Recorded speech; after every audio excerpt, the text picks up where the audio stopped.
Hello friends, welcome to the story spot. आप सुन रहे हैं मन्नू भंडारी की कहानी मैं हार गई, इसका पार्ट 2। मेरे गरीब नेता की तबाही के बाद मैंने निश्चय किया कि मैं अब एक नए सिरे से फिर से शुरुआत करना चाहूँगी। उसकी तबाही के साथ एक महान नेता के निर्माण करने का हौसला भी मुझे तबाह होता नजर आया। लेकिन मैं इतनी आसानी से हिम्मत हारने वाली नहीं थी। बड़े धैर्य के साथ मैंने अपनी कहानी का विश्लेषण करने बैठी कि आखिर सब गुणों से लैस होकर भी मेरा नेता नेता ना बनकर चोर क्यों बना। बहुत खोजबीन करते करते मैं अपनी असफलता की जड़ पर पहुंच गई। गरीबी ही उसके सारे दुर्गुणों का कारण था। मेरी मनोकामना अधूरी रह गई। जब सही कारण सूझ गया तो उसका निराकरण क्या कठिन था। एक बार फिर मैंने कलम पकड़ी और बदले हुए नेता का रूप और बदली परिस्थितियों के साथ फिर एक बार संसार में आया। इस बार उसने एक शहर के करोड़पति सेठ की यहाँ जन्म लिया, जहाँ ना उसके सामने पेट भरने का सवाल था, ना बीमार बहन की इलाज की समस्या। असीम लाड़ प्यार धन वैभव के बीच वह पलने लगा। बढ़िया से बढ़िया स्कूल में उसे शिक्षा दी गई।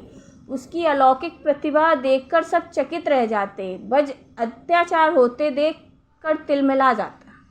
जोशीले भाषण देता, गांव में जाकर बच्चों को पढ़ाता। गरीबों के प्रति उसका दिल दया से लबालब भरा रहता।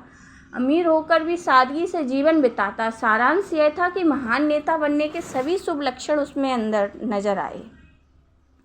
कदम कदम पर वह मेरी सलाह लेता और मैंने भी उसके भावी जीवन का नक्शा उसके दिमाग में पूरी तरह उतार दिया, जिससे वो कभी पथभ्रष्ट ना होने पाए। मैट्रिक पास करके वह कॉलेज गया, जिस कॉलेज में एक समय में केवल राजाओं के पुत्र ही पढ़ा करते थे और जहाँ रईसी का वातावरण था। उसी कॉलेज में उसके पिता ने उसे भर्ती कराया। लेकिन मेरी सारी सावधानी के बावजूद उन रईसाजादों की सोहबत अपना रंग दिखाए बिना न रही। अब जरा वह आराम तलब हो गया। मेरी सलाह मशवरों की अब उसे चिंता ना रही। घंटों अब वह कॉफ़ी हाउस में रहने लगा और एक दिन तो मैंने उसे हाउजी खेलते देखा। मेरा दिल तो धक करके रह गया। जुआ? हाय राम, यह क्या हो गया। मैं संभल कर कुर्सी पर बैठ गई और कलम को कसकर पकड़ लिया। कलम को जोर से पकड़कर ही मुझे लगा मानो मैंने उसकी नकेल को कसकर पकड़ लिया हो, पर अब तो उसके और भी पर निकल आए थे। जुआ ही उसके नैतिक पतन की अंतिम सीमा ना रही। कुछ दिनों बाद ही मैंने उसको शराब पीते देखा। मेरा क्रोध सीमा के बाहर जा चुका था। मैंने उसे अपने पास बुलाया और क्रोध पर जैसे तैसे काबू रखते हुए पूछा, जानते हो मैंने तुम्हें किस लिए बनाया था? वह भी मानो मेरा सामना करने के लिए पूरी तैयार होकर आया था। बोला, अपने स्वार्थ की पूर्ति करने के लिए, अपनी इच्छा पूरी करने के लिए तुमने मुझे बनाया था।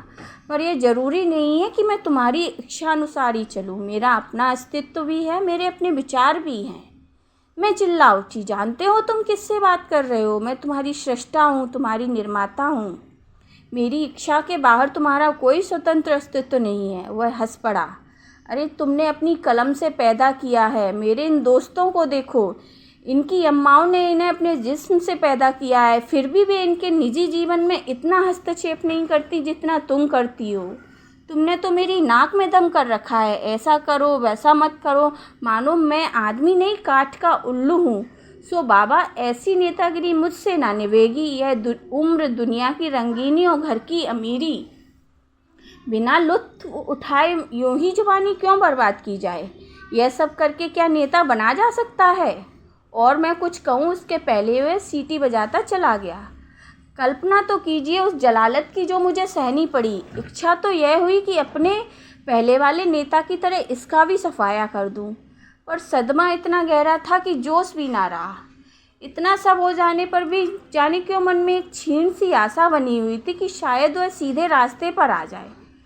गांधी जी ने भी तो एक बार अपने बचपन में चोरी की थी, बुरे कर्म किए थे, फिर अपने आप रास्ते पर आ गए। संभव है इसके हृदय में भी कभी पश्चाताप की आग जले और यह अपने आप सुधर जाए। पर प्रतीक्षा करने लगी। जब वह पश्चाताप की अंगड़ी में झुलसता हुआ मेरे चरणों में आ गिरेगा और अपने किए की क्षमा मांगेगा। पर ऐसा शुभ दिन कभी नहीं आया। वो दिन आया, वह कल्पना अतीत था। एक बहुत ही सुहावनी सांझ को मैंने देखा कि वह खूब सज धज रहा है। आज का लिबास कुछ अनोखा ही है। शार्क स्किन के सूट की जगह सिल्क की शेरवानी, सिगरेट की जगह पान और सेंट महक रहा था। बाहर हॉर्न बजा और गुनगुनाकर अपने मित्र की गाड़ी में जा बैठा। गाड़ी एक बार के सामने रुकी और रात तक वे साहबजादे पैग पर पैग डालते रहे, भद्दे मजाक करते रहे और ठहाके लगाते रहे। रात को 9 बजे उठे तो पैर लड़खड़ा रहे थे। जैसे तैसे गाड़ी में बैठे और ड्राइवर से जिस गंदी जगह चलने को कहा, उसका तो नाम लिखते भी मुझे लज्जा आती है। अपने आप को बहुत रोकना चाहती थी, फिर भी वह घोर पाप में सहन ना कर सकी और तय कर लिया कि आज जैसे भी होगा मैं फैसला ही कर डालूंगी। गुस्से से कांपती मैं उसके पास पहुंची। इस समय उससे बात करने में भी घृणा हो रही थी। क्रोध में मेरा रोम रोम जल रहा था। फिर भी अपने को काबू में रखकर और स्वर को भरसक कोमल बनाकर मैंने उससे कहा, एक बार अंतिम चेतावनी देने के ख्याल से ही मैं इस समय तुम्हारे पास आई हूँ। तुम्हारा यह सर्वनाश देखकर जानते हो मुझे कितना दुख है। अब भी समय है, संभल जाओ। सुबह का भूला यदि शाम को घर आ जाए तो भूला नहीं कहलाता। पर इस समय वह शायद मुझसे बात करने की मनः स्थिति में ही नहीं था। पान चबाते हुए कहा, अरे जान, यह क्या तुमने हर समय नेतागिरी का पचड़ा लगा रखा है? कहाँ तुम्हारी नेतागिरी और कहाँ छमिया का छमाका। देख लो तो बस सुरूर आ जाए। मैंने कान बंद कर लिया। वह कुछ और भी बोला पर मैंने सुना नहीं। पर जो उसने आंख मारी वह दिखाई दी और मुझे लगा जैसे पृथ्वी घूम रही है। मैंने आंखें बंद कर ली और गुस्से से होठ काट लिए।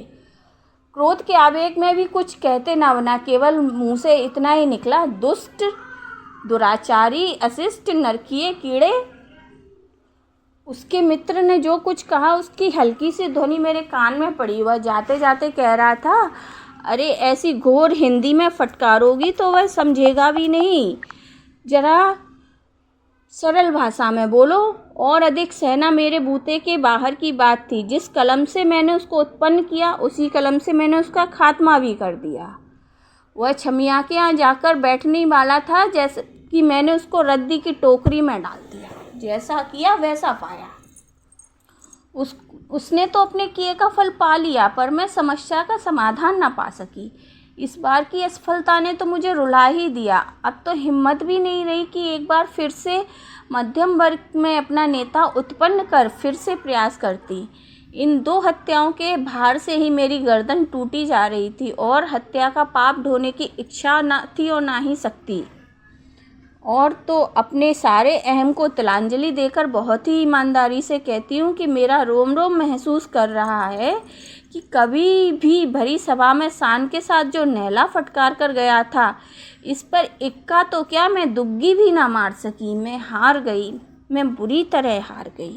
धन्यवाद।